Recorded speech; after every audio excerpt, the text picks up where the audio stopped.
Brooke. All right, well, welcome to our monthly open mic sponsored by the Pat Conroy Literary Center and the South Carolina Writers Association.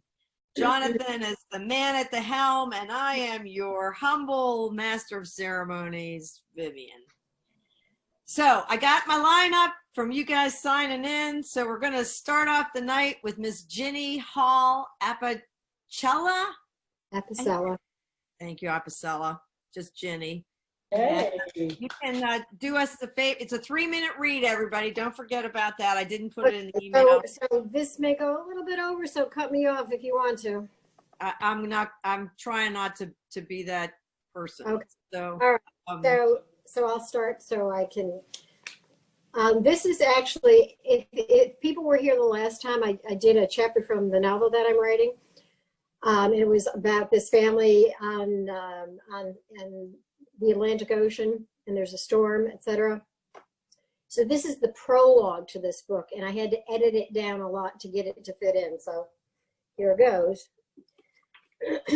Sister Genevieve lowered her ancient legs to the kneeler in the convent chapel, lifted her eyes to the cross, prepared herself for afternoon prayers when she heard a rapid knocking at the heavy door that led to the outside in the cobbled streets of Quebec. With a groan, she rose and hurried as quickly as her arthritic knees would allow over the stone floor to the monstrous door. She unbolted it and opened it only enough to peek at the frayed family standing before her. The woman, wrapped in a cumbersome shawl, genuflected before her and made a quick sign of the cross. Next to her stood a bearded man with light blue eyes, dressed in a cloth coat. He was holding the hand of a young boy whose pale yellow hair stuck out a knitted brown cap. In his other arms, he held a tiny girl who was shivering from the cold autumn air. To his side was a girl who was a miniature of the mother and whose worried and anxious expression belied her young age. All 5 of the strangers were thin and appeared exhausted. "How may I help you?" Sister asked. "Sister, please, we need a place to stay tonight," the man replied. Sister Genevieve knew from the man's heavily accented French and his lack of a fur coat in this cold weather that he was not a Canadian. But she was unsure of where he and his family came from. It was obvious, though, that they were all in need of a warm meal and a chance to get out of the frigid winds off the St. Lawrence. She opened the door just enough to allow the family to enter, but to exclude the bitter cold. "We are not a hotel, you know. We're an Ursuline convent and a school for young girls." Sister spoke directly to the bearded man. "Yes, sister," the man returned her direct gaze, "but we have arrived by boat from Nova Scotia. The captain will travel no farther than Quebec. He says he does not want to be stuck in the river when the ice comes." "He's a wise man," Sister nodded. "We will talk later, but now let us get you something hot to eat. I am Sister Genevieve." "And I am Johann Clem, and this is my wife Anna, and my sons Bernard and my daughters Rosalia and Katerina. The baby is Odelia." When he mentioned the baby's name, his wife removed her shawl and revealed the baby, who, despite the family circumstances, looked plump and smiling. Sister Genevieve led the bedraggled family down the corridor to the kitchen, where a large plank table was covered with squashes, pumpkins, and loaves of brown bread. At the far end, a nun stirred a steaming pot over an open fire. She wore a stained apron over her black habit. Her veil was pinned back behind her wimple, and her voluminous sleeves were rolled up, exposing her arms to the elbow. "Sister Celestine, these are travelers in need of some of your good food." Despite the reputation that some cooks have for being jolly and good-hearted, Sister Celestine was none of them. She harumphed and spoke directly into Sister Genevieve's ear. "Sister, we only have enough for ourselves and the students." Sister Genevieve replied, "We are here to feed the poor. God will provide." Sister sat in one of the chairs and reached for the baby. Anna hesitated, but then held Odelia out to the old nun. Sister jostled the baby on her knee and smiled at the joyful laugh. She had been a nun for so long she could hardly remember her life before the convent. In her early years, she had never dreamed of a husband, but she had spent the time wondering if she had chosen wrong. She had always longed for her own child. Then Rosalia turned to her mother and spoke. Her words were clearly not French nor English. Could it be in German, Sister wondered? Sister Celestine set bowls of the thick pumpkin soup before them and gave each one slice of buttered dark bread. The family bowed their heads as the father gave a blessing that Sister was now convinced must be German. When Sister Genevieve saw that Mr. Clem had finished his soup, she turned to him. Please, Monsieur Clem, tell me your story. How did you and your family come to be at my door in Quebec? Thank you. Thank you. That was... So we start off in a convent tonight. Wow. Restored to a convent. There you go. That's quite a journey you started us on. Nice writing. Thank you. Thank you. We had Josie Olsvig here, but she is not here, so we miss you, Josie. Estelle, believe it or not, you're up. I know you're up already. So take it away.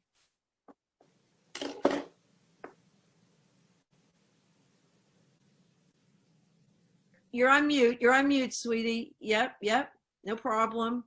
It's called Fanny and the National Women's Party Museum. A number of years ago when I was in Washington, D.C. with some time on my hands, I decided to check out the National Women's Party Museum, an impressive old mansion, one of the few structures left standing when the British burned Washington during the War of 1812. It stands across from the U.S. Supreme Court on Constitution Avenue in the nation's capital.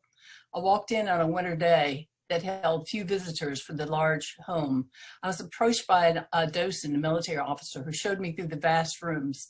I was completely taken by the wealth of material there. Banners from sentinels held in front of the White House. This was the National Women's Party Museum of those who worked for years to get the right to vote. These were the very first White House protests ever. The banners held stitched letters in gold on purple, shaming Woodrow Wilson for seeking peace across the world, but ignoring women's right to vote in the U.S. I became impressed with the fact that so many other countries, especially in Europe, granted women the right to vote before we did, and how many Western states went forward to grant the franchise on a state level before the U.S. did. And the U.S. only did it after years of terrific effort. And it finally passed 100 years ago this month. It was my home state of Tennessee that became the 36th state to approve the amendment and made it possible for women to vote throughout the country. In the lengthy tour, I realized that organizations that we now see prominent in community service and in voter education had their start with this historic vote. The General Federation of Women's Clubs, there's a club in almost every town I'm familiar with, was created to give women a role and service in their communities. It's now a worldwide federation and creates alliances and activities that address social, cultural, and subsistence needs throughout many, many activities. Likewise, the League of Women Voters had its start with the right to vote. Women became very intent on knowing the issues and not letting party positions get in the way of citizens understanding the important issues voters decide. As the very nice docent described these programs, I thought of my mother. She would have been very young when the right to vote was won, but she was always very attuned to voting and educating herself about issues, especially on the national level. She had grown up during the Depression, but her family had suffered great loss and economic unsettlement even before that, as her father had died belatedly of the pandemic of 1918, leaving 8 children and a wife, in a time when there was no welfare, Social Security, or any other safety net. So she was a keen supporter of Franklin Roosevelt programs to create wage and hour laws, minimum wage, and many programs to improve lives, such as the Tennessee Valley Authority. My mother would tell all of her 10 children about the bills that needed support, petitions that needed to be signed, causes that needed attention. It was years after the California grape boycott that I ever bought red or white grapes. I didn't want to be on the bad side of that issue. One thing she did was to write for the entire bill under consideration, read it, and then write us about her opinions so we do the same. My mother was a high school dropout. She had to drop out of high school, but she did get her GED at the age of 45. I told the docent about my mother's habit of writing for the bill, and she said, she was here. I said, what? Yeah, she was here, I met her. And I thought about Mom, who had died the year before. And she had gone to Washington a number of times. She and my father were very well-known grassroots environmental issues in the early 80s. And I do recall her going to DC. A year or two later, I was telling my sister this story. She said, yeah, that was her. She did go. She brought me a pin back from that event, from that museum. So this is just a story about how one person had such an influence on me in paying attention to issues and had an impact on many other people, but she especially made an impression on the lady at the museum, the National Women's Party Museum. That's it. Yeah, that's really timely, Estelle. That hits a lot of the 1918 pandemic, where we are today. Thank you. It's a great look at where we come from. Only God knows where we're going, I guess. So. Yeah, I think the soil is well tilled up there on the hillside where she lies in Tennessee. She's been rolling for quite some time now. Thanks. Estelle. Okay. Jane Addams, you're next up, but you're just going to enjoy your red wine this evening, I suspect. You're not even going to go off mute. Okay. Okay, that takes us to Miss Robin Monroe. Hey, Robin. Hi, good to see you guys. Nice to see you. I brought another one of my children's writings. This is the first chapter of a middle grade novel. So that would be for ages like second, third, and fourth grade. And since it's the first chapter, I'm not going to tell you where it's set or much about it because I want to see if you know. I'm hoping that you can figure it out. Okay. The name of the middle grade novel is Silent Glades. Chapter 1, No Laughing Matter. I love mashed potatoes, and Chris's mom makes the best. No one was watching, so I decided to eat all that was left in the bowl. When I looked up from my plate, they were all laughing. Mom, Dad, Chris, his mom, and his sister, Brandy. Brandy was laughing so hard she almost fell out of her chair. What? I signed to Chris. Nothing, he signed back. But he was laughing hard too, so hard that his hands were shaking. I hate that. I hate not knowing what's going on. Mashed potatoes or not, I'd had enough. I stomped out the kitchen door, slamming it as hard as I could. I felt it slam. I couldn't hear it, but I knew it was loud. That's what loud feels like. Chris came after me. Nick, it really wasn't important, he signed, making the really sign big and slow. Maybe it wasn't, but I would have liked the chance to figure that out myself. I swatted him away. He shrugged and went back to his supper and our families, and I sulked as far away from the house as I dared in this strange place that was to be my new home. Our house stood on a hummock, a higher place in the Everglades that was dry and solid enough to build on. It was almost completely surrounded by an ocean of sawgrass, interrupted occasionally by a scrub pine or a stand of palmettos. The grassy water shone silver as new aluminum foil and was so bright I had to shield my eyes. In the distance, a blue heron stood on spindly legs, its neck bent like a shepherd's crook. Giant popcorn clouds filled the clear blue sky, and the water smelled like eggs boiled too long. Back in North Carolina, when I felt like this, I'd get on my bike and ride to Joe's. Joe was deaf too, so when he laughed, I knew what was funny. If Joe wasn't home, I might hike up onto the mountain. There I could almost always find something fun to photograph. The gray-blue Smokies lined up against the horizon like soldiers. White pines so tall they brushed the sky, and creeks running fresh with clear water. I was safe there, protected in the mountain shadows and in the easiness of being with my deaf friends. It is so flat in these glades that I can see forever. Oh, thanks, Robin. That's some beautiful, beautiful description. Really, really, yeah. And it's, so this is a young adult novel? This is like for third, fourth, and fifth graders. Maybe. Okay, and the title, yeah, I'm sorry. The title is Silent Glades. It was slated to be published in 2016, and then my publisher went out of business. so I am remarketing it. Well, good luck with that. Yeah, that's a great, it's a nice premise and beautifully written. So thank you. Thank you. Yeah, good luck. Okay, thanks for sharing with us. Well, our next guy is Barry Dickson, who's not here. So I want to go on the record that I did call Barry's name so that when he sends me an email saying whatever, We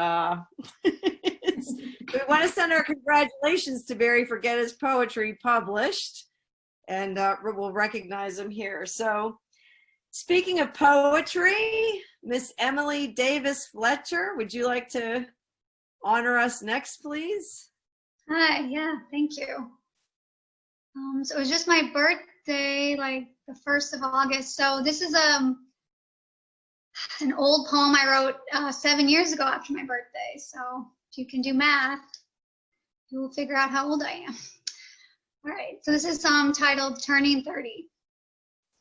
Now you blame no one and nothing, not heat wringing your body, not the crystal ball revealed in your mother's lung, not the caged mutt salivating for coming rain like blood, not the cicada's sex rattle or the trees dressed for hangings, not the man who grabbed your thighs to pull you from an angel oak, not stories of ghosts and first loves rising over the exhaust of hearses corralled out back as gray dawn blows out shadows of leaves across his wood, not the skin you left behind, still feeling for the first time you own every move, ripe with loss as you outlive another death. Thanks. That was you write incredibly tactile poetry. Yeah, it's beautifully written, and the ending was really right spot on. Yet Brooke has given you a special applause. Thanks, Emily, and happy birthday. Thank you. I'm going to take the whole year. Happy birthday, 12 days. Thank you. And we're going to go 7 years negative, so happy 33rd. Yeah, I was going to say, I'm bad at math because I'm blonde, but are you really 37? No, that can't be. 37 going on 19. Yeah, okay. All right, that makes sense. Perfect.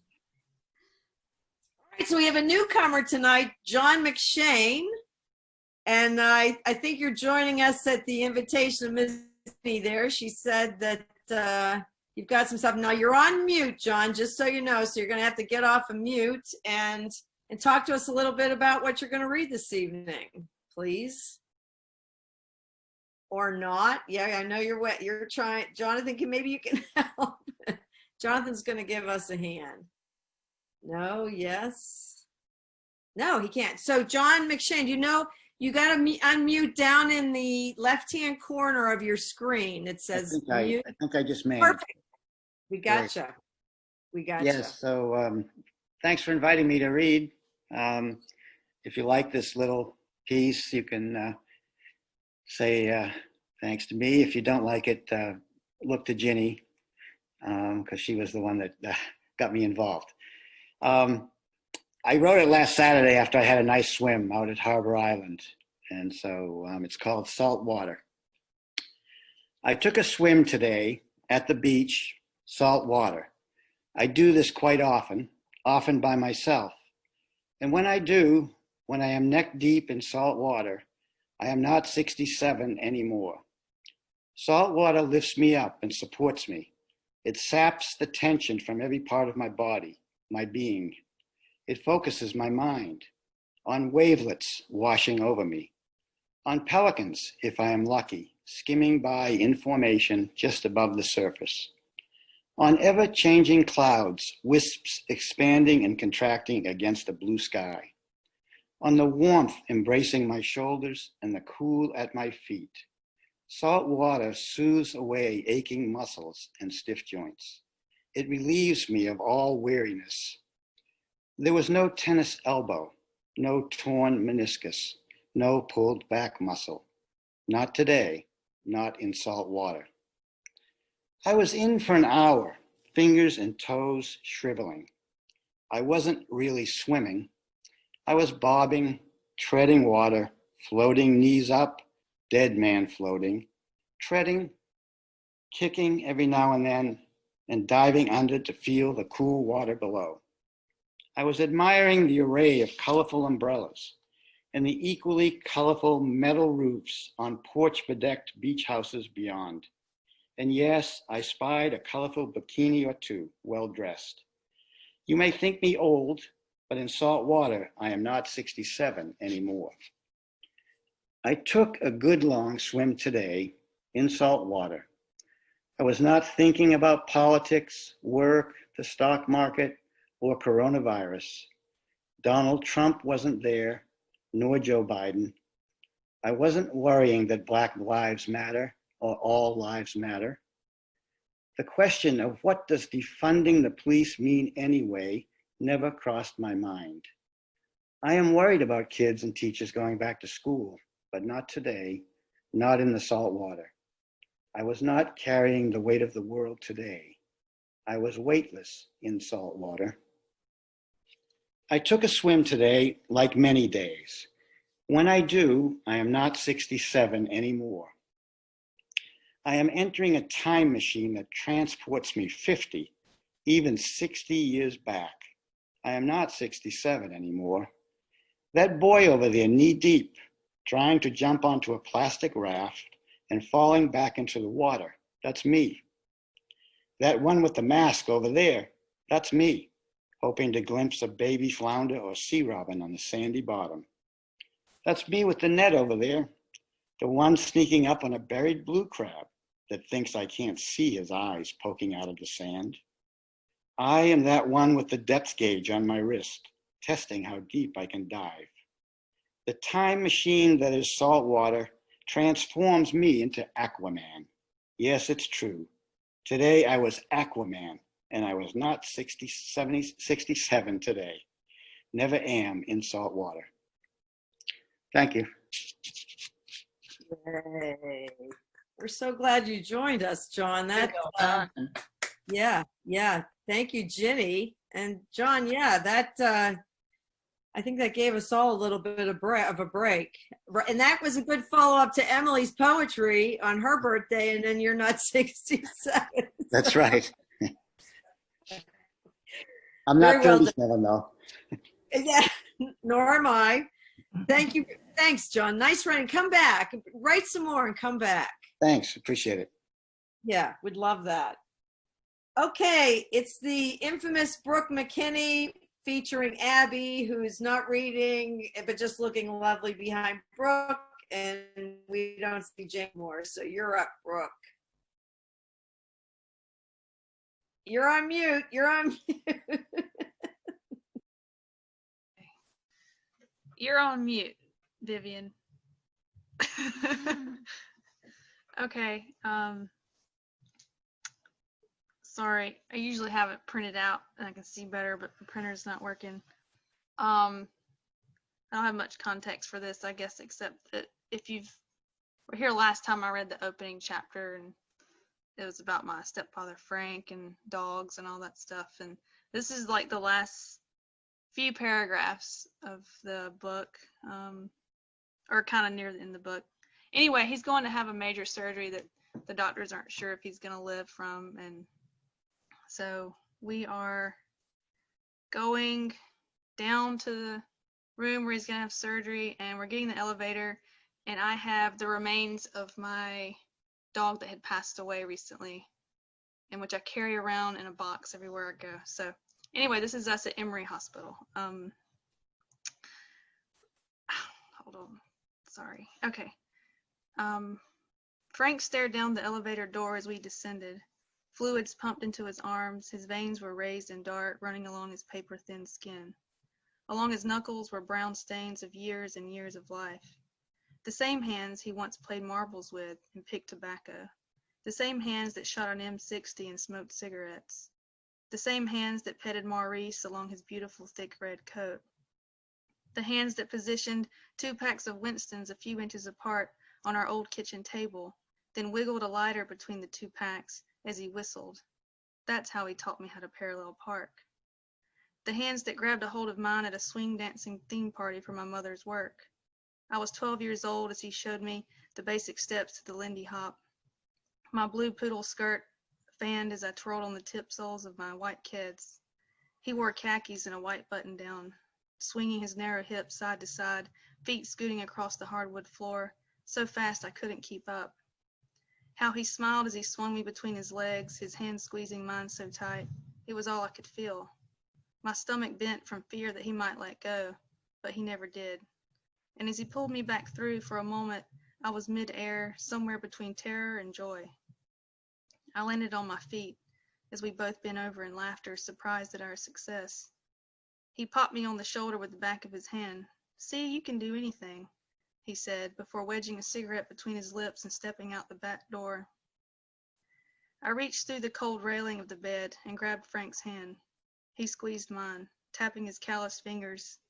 His hands were cold, rough as sandpaper. A faint pulse exchanged between our palms, and I'd wish there was a way to give back to him what the war robbed him of. Where would Frank go if he didn't make it? I thought about Anubis, the mythical Egyptian canine god who weighs human hearts on the golden scales, measuring their goodness, deciding who gets into heaven and who doesn't. The jackal-faced guard dog of the dead was said to be a protector of all souls, herding them back home to where they belong. I'm not sure what lies beyond this world, as I've been too attached to those things that tie me to it, but I know a black diamond means immortal love, and I know Frank is right about what he says of the dog's heart, that ours may be close enough to a dog's to get by, but ours will never truly work as hard. If the history of dogs teaches us anything, then that's it. Frank said there can't be a hell worse than war, and there can't be a heaven without dogs, or else that might be hell too. I told him there's got to be somewhere for us to go after all this terror, even after all this joy. The elevator jolted. The doors opened. There's got to be a place, I thought. There's got to be a heaven for creatures like us. That's it.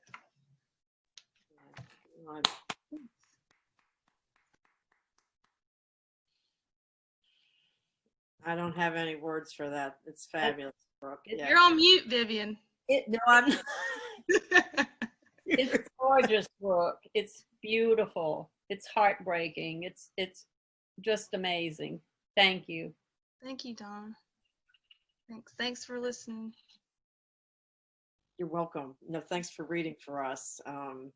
Beautiful, beautiful writing.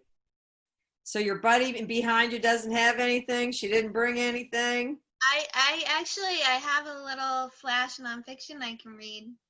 If you want. Okay, I'm introducing Abbey Tippin. Hi, Abbey, welcome. Thank you. So this piece is called Hot Zone Boss. I don't know if you're familiar with those. If a nurse has worked with an infectious patient, the Hot Zone Boss watches that nurse take off the personal protection equipment. They kind of coach them through the process so they don't self-contaminate after treatment. So this is just a little ditty using that as a metaphor. So, Hot Zone Boss. In January, the Hot Zone Boss watches me from a suit of eyes, watches me take off each piece of personal protection equipment, and coaches my hands, how I peel. The Hot Zone Boss speaks with emotion. I stop, afraid of fatal mistake. This transmits person to person, the current between us that we can't turn off. One wrong move and the Hot Zone Boss will draw their finger across their throat. Curtains for my beating, bleeding heart and the thing that makes me smile sometimes. If I get this wrong, I'll self-contaminate. The sickness is a temperature breaker, makes you hot, then so cold, you don't know what to feel. The Hot Zone Boss only wants to keep us safe because the personal protection equipment can still infect at the fingertips. When I step out of the final wrestling blue, sickness touches me already, the temperature breaker, and I don't know what to feel except that I want more of you, and I want nothing but to get out of the layers of this body into the clean, cloudy lines of another atmosphere. Fantastic. Thank you, Abby. Really, Your voice is stunning. yeah, there's a. Wait, go ahead, Brooke, please. No, go ahead. No. I think we learned a little bit there at the same time, and I'm glad you didn't just sit behind Brooke and not share with us. So, really well done. Thank you. Come back, okay? Sure. Or move to Beaufort, I guess. Okay. Is that something you've experienced, Abby? Have you been in nursing? Have you seen that? I work I write scripts for the CEO of a healthcare system. So I just kind of around it. Yes. Amazing. Really good. Thank you. Thanks, Brooke. Okay, Brad Beck, you're our next contestant. Hello. Nice to see you. Hi, Vivian. Thanks. Hi, everybody.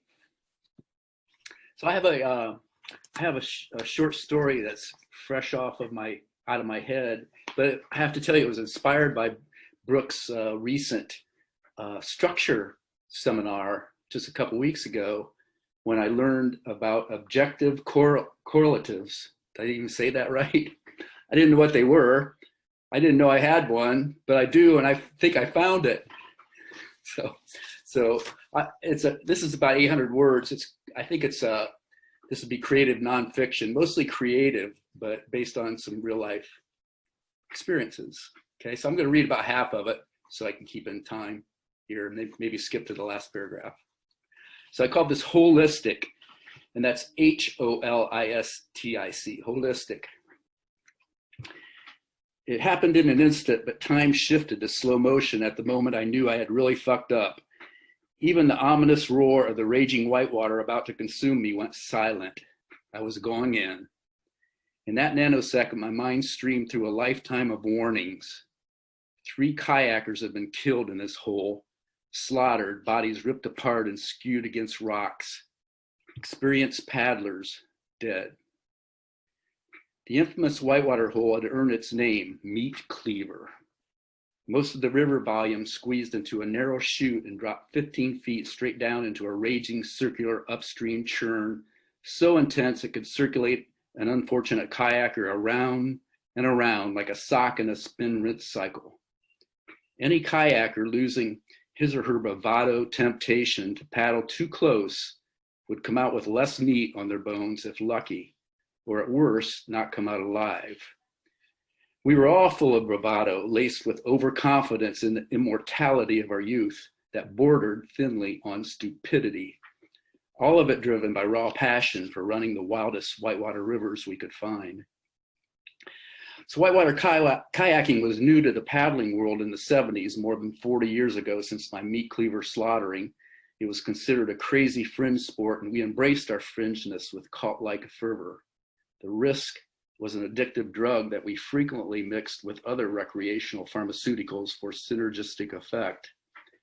Risk was rewarded with status and fame in the cult, but the combination often led us across the stupidity line.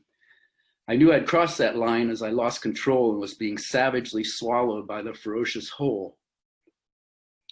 I gained consciousness on top of a rock where I felt my buddy Jimmy pumping on my chest with all his weight.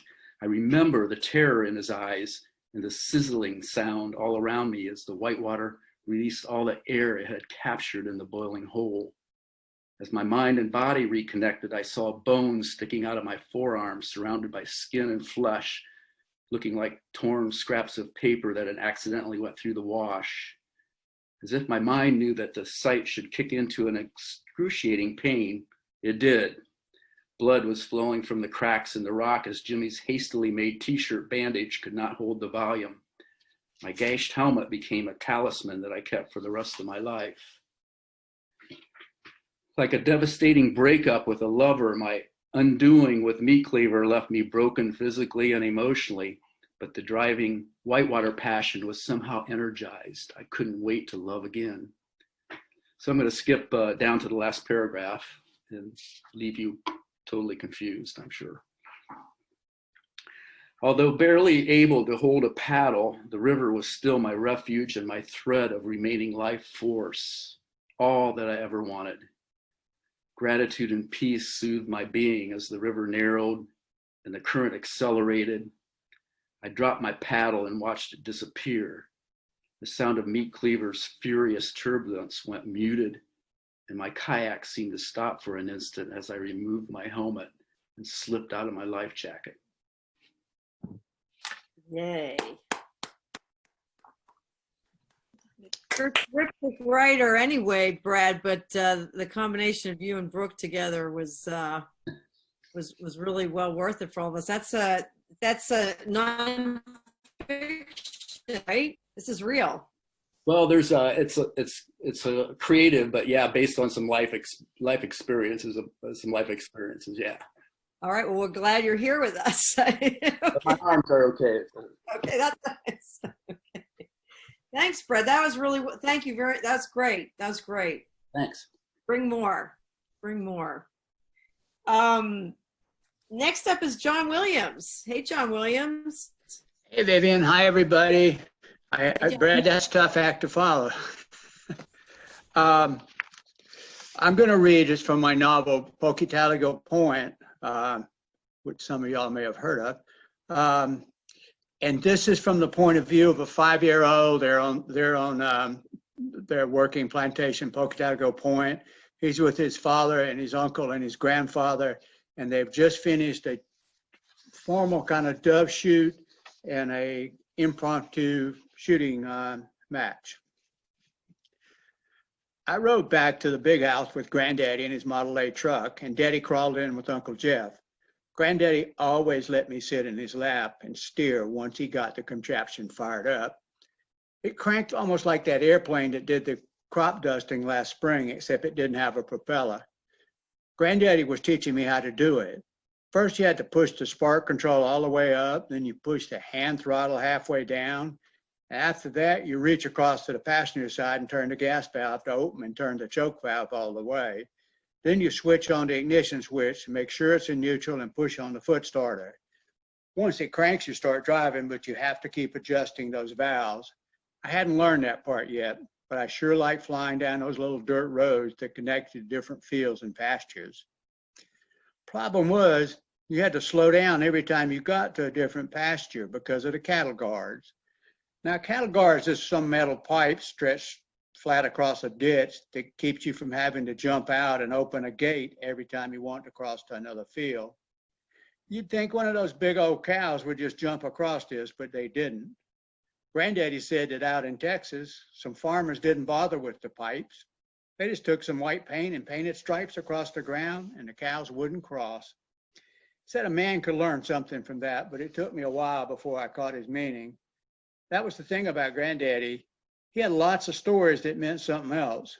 Mama said he spoke in parables. She said Jesus did that too, so I guess that's a good thing, though you have to pay mighty close attention. Pocataligo Point is like having a life-size playground with real things for toys. No Hess trucks for me, not when the farm had a rusted-out 1920 Ford with step sides and a split windshield. It looked cool, and it used to be black, but red rust had just about eat it up, and now it's sort of rusty orange. It's got sort of a rusty orange color that it sheds wherever you park it. 3 2x4s hold it together, 2 in the bed and another one under the driver's floorboard. You can still look down and see the ground rushing by. Uncle Jeff made a pair of side rails from 2 sweet gum trees so we can move hogs and cows around the farm. Granddaddy named the truck Lucifer. He swore it was the devil's creature because it liked to leave him on the far side of the farm. Of course, it fired right up when Uncle Jeff went to fetch it. Anyway, Granddaddy said I could drive it when I was 7, but Grandma said that we needed to hold an exorcism first. I didn't understand that either. It's a lot I don't understand, but I get smarter every year. I started school when I was 6, which was 1950. My first grade classroom was just down the hall from my mother's 5th grade class, and I had strict orders to call her Ms. Roberts and not to bother her. Our house was about a mile from the school. Sometimes I rode with Mama, but most times I rode my bike. We lived in a big white house next to my daddy's office about 10 miles from Pocataligo. His father's a doctor, by the way. Daddy had bought Dr. Jones's old office and took over his patients. It was a big office with 2 waiting rooms. One said colored, the other one said white. When Daddy first came, he took down the signs, but didn't know white people would come. Some men came to talk to Granddaddy, and the signs went back up, though Daddy didn't like it. Behind the house is a bunch of trees, some fields, and a creek. Daddy says we own 5 acres. The creek has high banks, except for one spot where the water flattens out. Daddy made Mama a garden there that he watered from the creek, and he grows tomatoes that he's always bragging about. I scraped out a carrot patch, but I don't brag about them. Mostly we stay at home, but every Sunday we go to Pocataligo Point, and Grandma always has a big fried chicken dinner that makes all the adults sleepy, so I roam around on my own. One Sunday, when I was returning from an adventure, I heard Granddaddy and Uncle Jeff in the shed by the barn. They weren't yelling, but their voices were loud, so I eased around the hen house so I wouldn't disturb them. I couldn't hear much from where I was, but the words Korean War kept coming up. I'd heard about it on the radio and I asked Daddy about it. He said some bad guys from far away were trying to take over the world and America was fighting to stop them. Near as I could tell, Uncle Jeff wanted to go to Korea and Granddaddy didn't want him to go. I couldn't hear a lot of other stuff, so I climbed up the ladder that went to a loft where I could get right above them. Felt like the Lone Ranger sneaking into the bad guy's hideout.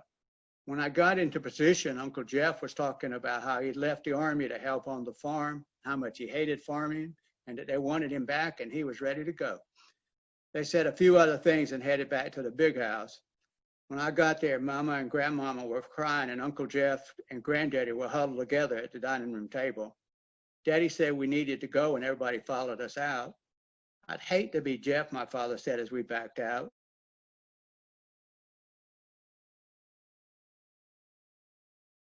Stalemate's a new word. What's stalemate mean? I asked my father. It means a tie. Neither side can win. I thought a minute. Then why fight the war? My daddy laughed. Donnie, he said, you're wise beyond your years.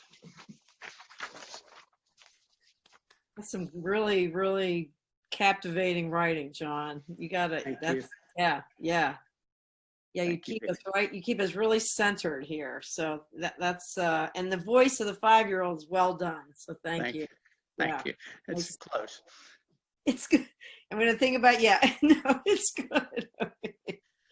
Well, Barry joined us tonight too, but Barry, I'm putting you right before me, okay? Because I've been bad-mouthing you before you got here.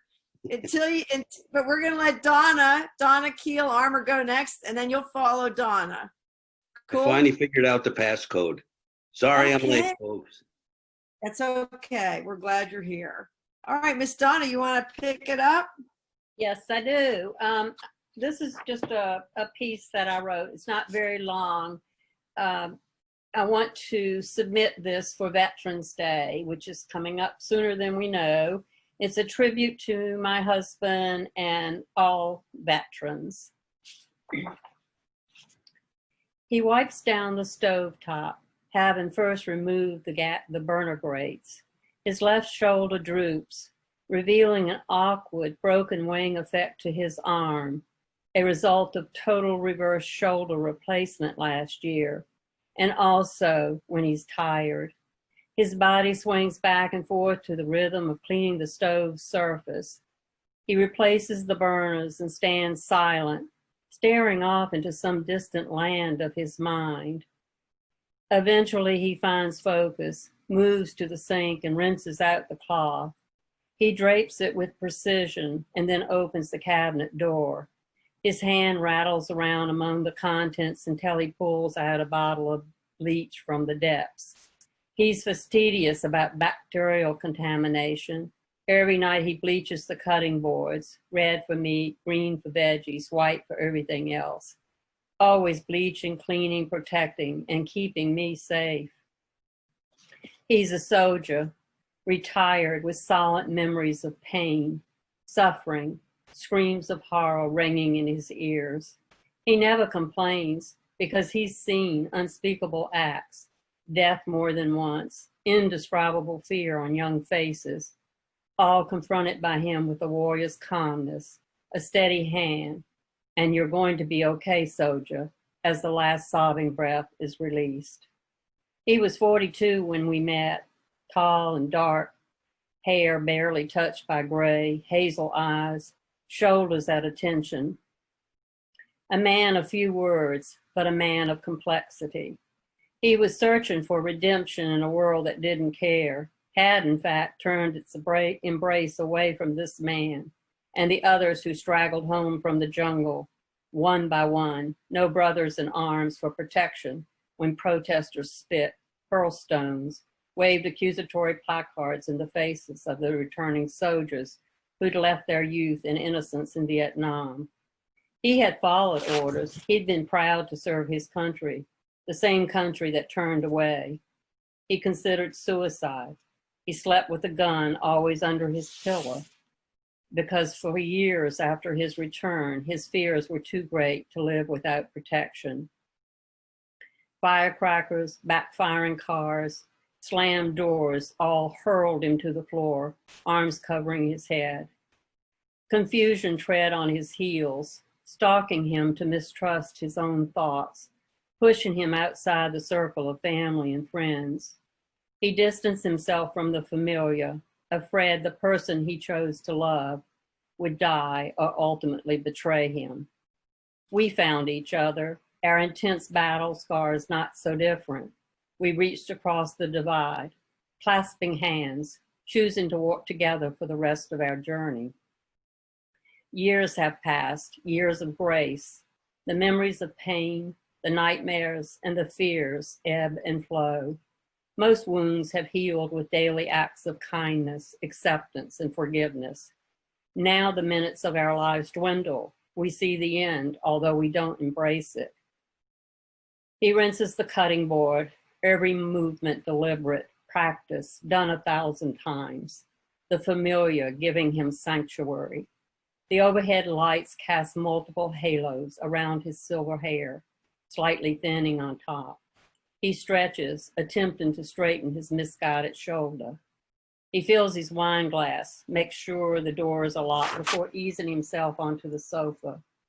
A grimace and sigh are a part of his routine as his arthritic knees give a nod to the 80-pound rucksack slung across his back as he jumped from helicopters on his way to the next fire base or firefight. He gazes across the room and says he's ready. Our smiles lock, as they do every evening. I turn on the TV for an hour of the closer, the ambassador, or perhaps Jack Ryan before bedtime. Thank you for your service, he says to every military person, active or retired, he encounters, giving them a smile and a handshake. And he always adds, never forget.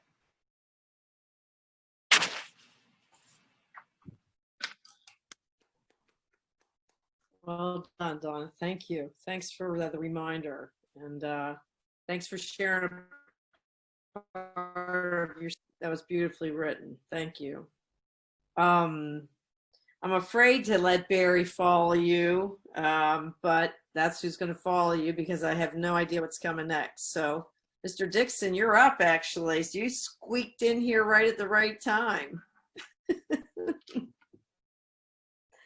You're on mute. Yeah, okay. It says the host would like you to unmute. So I am unmuting. Good evening, everyone. Sorry to come in late. I see a few people that I've shared this news I recently got with, that my poetry collection that I occasionally read from in these Zoom meetings or meetings altogether has been accepted for publication, and it's called Maybe Today, and it's coming out in April of 2021. So I thought in celebration of that, I'd read a couple of poems from the collection, and I couldn't figure out which ones to read. The one I wanted to read, I timed out was 7 minutes, Vivian. I didn't think you'd like that. But no, so, I don't like that. I figured, you know what? I'll read the first poem and the last poem from the collection. How's that? And it comes out to a pretty good timing too. So here we go. The first poem in the collection is The Adverbial World of Match.com. Your profile says that you are quite. It also states you can be very, sometimes even very, very. In addition, I see that you are partly and slightly, not to mention mostly, though you did mention it 9 times. Thanks for writing, but I'm looking for someone who's extremely. I also have a soft spot in my heart for highly, but there I'll try to compromise. One place, however, I will not bend.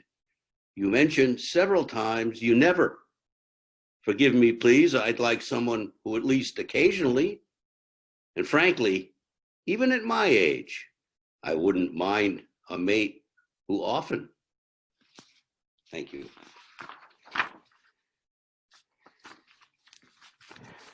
Thank you.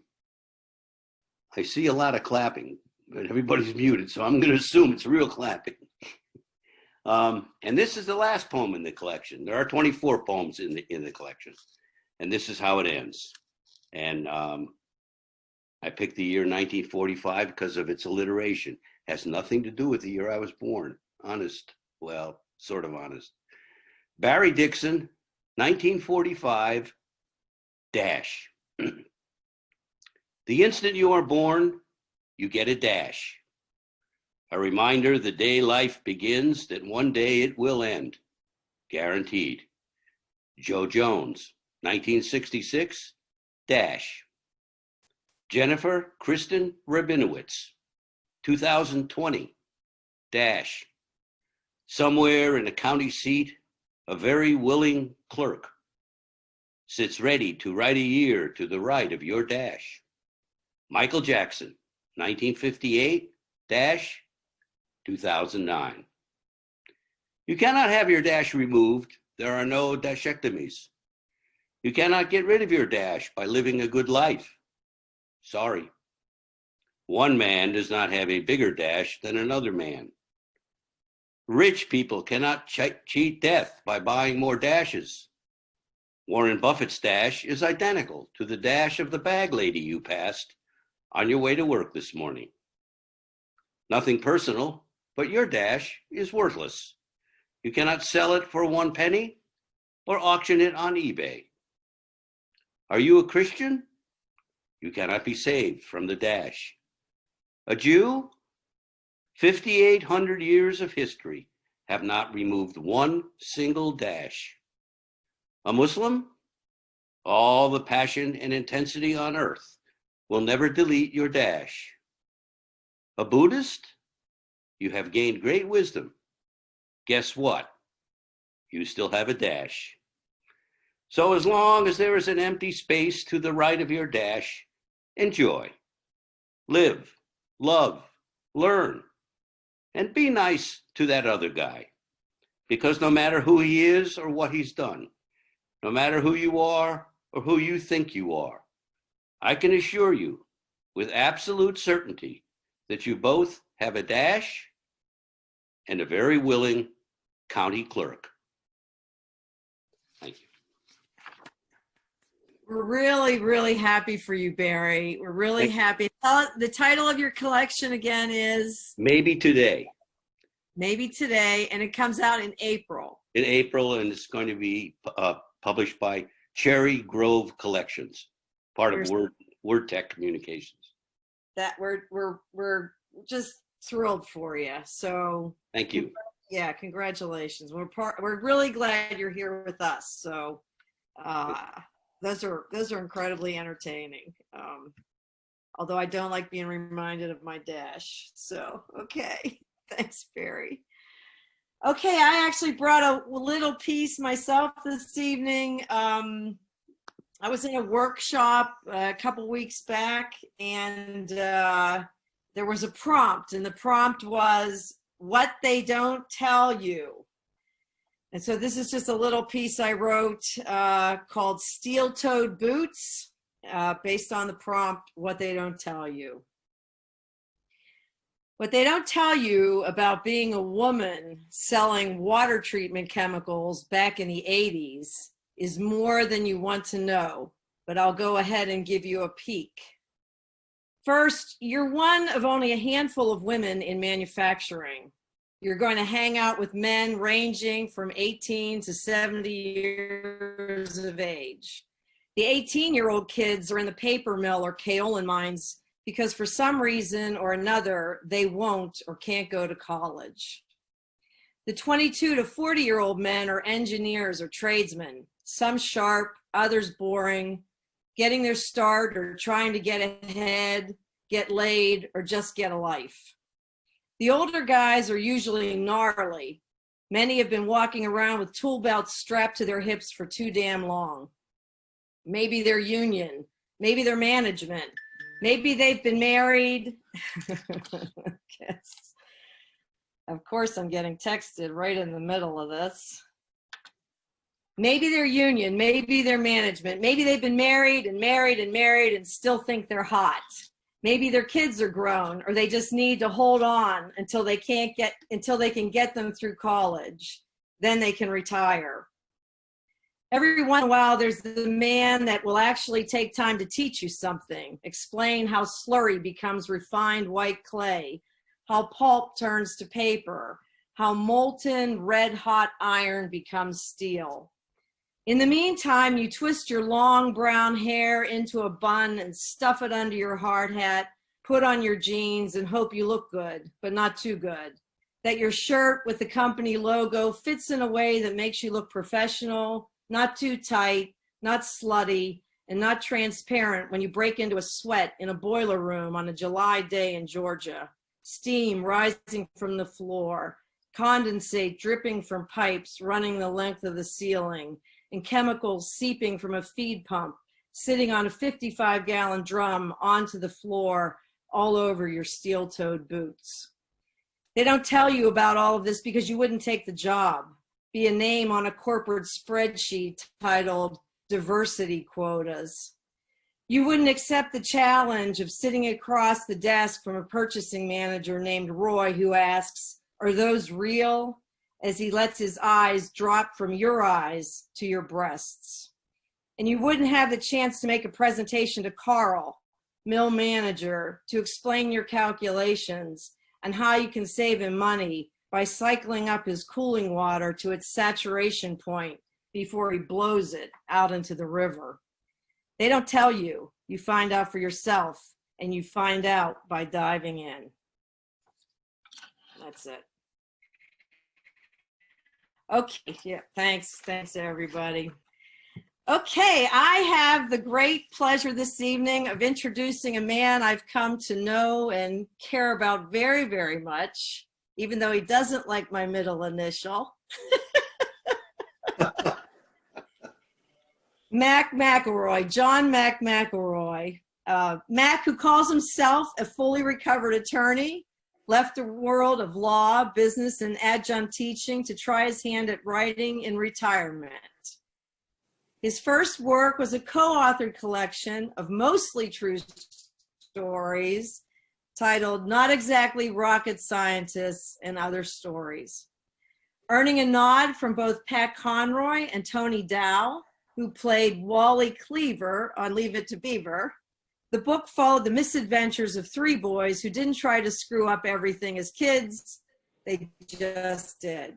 He then turned to writing short fiction, and his work appears in numerous publications, including Catfish Stew, Short Story America, and Y'all Magazine. So tonight he'll read Dukes, a short story which won Best of 2019 as a selection by Y'all Magazine. And it's my great pleasure and in introducing my friend MacIlroy. Thank you. Am I unmute? No, you're totally good. You're totally good. Just stay right where you are. Do not touch any other buttons. Thank you so much, Vivian. And listen, the reason that I haven't jumped in to compliment the extraordinary writing tonight is I don't touch the buttons. So terrific, terrific work. Amazing. What I'm going to do tonight, and I think some of you may have heard my story, Dukes. Let me give you a little bit of background. I wrote this, and then the last time I read it, my grandson, young Tucker, was on his way to the Mideast with an armored division in the North Carolina National Guard. He's coming home on Saturday. So I'm going to kind of dedicate this to the veterans who have served, who go off, the incredible burden that we ask these kids to carry. And I hope you'll bear with me if you've heard this story before. So here is Dukes. Here's the thing, Devereaux. I did not hear Punch Stallings come up behind me. I never do. He's an overripe hulk of a man, now tending toward the soft and mushy from the good life at the Awkward Oyster, the Marshside place we own just north of Beaufort. Nothing fancy, mostly sandwiches, a funky selection of beers, an oyster roast twice a year, but Punch likes to call himself the executive chef. I just let it go. But he certainly got a head for business, and we get along well enough, but he can be annoying. First, he always calls me by my last name. Second, he just appears. His movements defy logic, along with the laws of gravity and the physics of mass, his impressive bulk floating through the air like the Goodyear blimp, until he drifts in for a mooring silently and annoyingly right behind you. And finally, he starts just about every conversation with, "Here's the thing." He was at it again. "Here's the thing. I found a half-eaten pastrami sandwich back of the kitchen. Third time this week." Some people eat light, Punch. He let that go, but wasn't finished. He never is. "It wasn't made with mustard, but with mayonnaise, don't you see? Duke's, I'm sure. On white bread. No pickles." He started shaking. "With lettuce and tomato. Nobody makes a pastrami sandwich like that." He paused. "Nobody but that new guy, McAllister." A couple months ago, Jefferson McAllister had come up from somewhere near Macon, not long out of the Army and on the drift. He had served a tour in Iraq and was looking for a job. We needed a short order cook, something he had done in the service, only he did not elaborate. He was hardworking, kept to himself, and put up with Punch. I liked him. Punch didn't. "The freaking sandwich looks like a BLT." Punch just wasn't finished. 2 days ago, I saw McAllister make, then actually eat, a mayonnaise sandwich. Nothing but the mayo and the bread. I held back because I'm pretty much addicted to mayonnaise too. Duke's, of course. Hellman's in a pinch. But Punch, on some frolic and detour a few years back, had worked at a deli in Brooklyn. He returned with some strange Yankee ways, including a curious obsession with Goulden's spicy brown mustard and the movie reviews of The New Yorker, although few of their picks ever make the double features at the Highway 21 Dixie Drive-In up the road. All right, Punch, I'll talk to him. I'm always amazed at the nonsense that comes with running this place. "Well, what's up, Mr. Devereaux?" "A little dust up with Punch this afternoon." I shrugged. "Jefferson, you do know most folks around here like a pastrami sandwich made with mustard, right?" I smiled just to let him know I was the good guy here. "Look, I'm kind of a mayo guy too, but mostly on a BLT. Duke's?" I nodded. "Of course." Jefferson paused. "Can I tell you a story?" "Sure," I said. "In Iraq, I bunked next to a tough corporal named Mullins. Kid just turned 20. He was a country boy from Georgia like me. His mom sent him a couple jars of Duke's every month, and we would heap gobs of this stuff on everything. On hamburgers, on hot dogs, French fries. We even mixed it into spaghetti, but just once." He smiled, then turned away and paused. "It wasn't really about the mayonnaise, you see. It was all about home. It could have been mustard or sweet tea or almost about anything else. It just happened to be mayonnaise." He paused. "But Mullins, well, he loved it. And he loved it on a pastrami sandwich on white bread." Jefferson slowed a beat. He was about halfway through one when the lieutenant pulled him out for a quick recon mission. Just routine stuff. Mullins asked me to wrap it up, hold it for him. Jefferson looked away. "You see, Mr. Devereaux, he never made it back."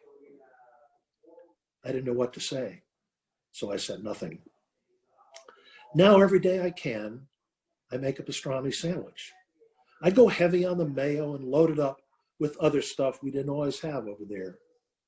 I only eat half, and I leave the other half for my friend, in case. Jefferson's voice broke. "Look, I know that's kind of..." He turned away, then back to me. "It's just something I have to do." That's it. I think that's my favorite time I've heard the story, Mac. It's beautifully written, and congratulations on all the kudos you've won with that work. And, Thank you very much. Don, yeah. you won the Lowcountry, the Spirit Writers, the group I'm in. You won the first place for that, didn't you? Actually, I'm going to return. I think I came in second to Vivian. Oh my. Isn't that right, Vivian? Yeah. Yeah. Okay, well, I congratulations. couldn't be happier about that. Congratulations to both of you, because I was one of the judges, so it was a difficult thing. But Well, thank you. I remember how I loved reading Dukes. Well, it's been a fun story. Thank you so much. Go ahead, Ginny. Did you want to say something? Ginny's trying to unmute herself. Wait, Ginny, you're not unmuted yet, sweetie. We're getting there we go. Okay. I just want to give a plug for the Lowcountry Spirit Writers contest. It's been in the Lowcountry Journal this past week, and it will be in for the next couple weeks. The deadline is September 25th, Donna? I think it's 25th. Yeah, I think so. And the prompt is torn pieces of paper, I think. But we've had some terrific stories, and it's going to be bigger this year. We're trying to get more and more people to enter. It's going to be too good, though. So look in the Lowcountry Journal, write a story, send it in, and you might get awards like Mac. And Vivian. And Vivian. Well, but Vivian's writing doesn't make you as hungry as Max does. Go ahead, Ginny. What were you going to say? And Don and I are in the Data writing group, and one of the people from that group, Tom Bixby, has also placed in that contest, I think once or twice. So a lot of talent around here, but you gotta be in it to win it. And that's what they say, right? Never up, never in. Okay. I have a question. Please. If it's produced in Lowcountry Weekly, when's that contest? You still submit it to y'all? Usually they want unpublished, right? Yeah. Previously unpublished? It was in Lowcountry Journal first, and I don't know about no sound. Okay. No, so Estelle, to answer your question, it's published in the Lowcountry Weekly, and it's they look for unpublished work, if that's your question. But the Y'all magazine, John, didn't they want unpublished, previously unpublished? Not Mac here, not necessarily. No. Oh, that's unusual. Yeah. Okay. They're pretty open. That's great. It's a wonderful story. It really is.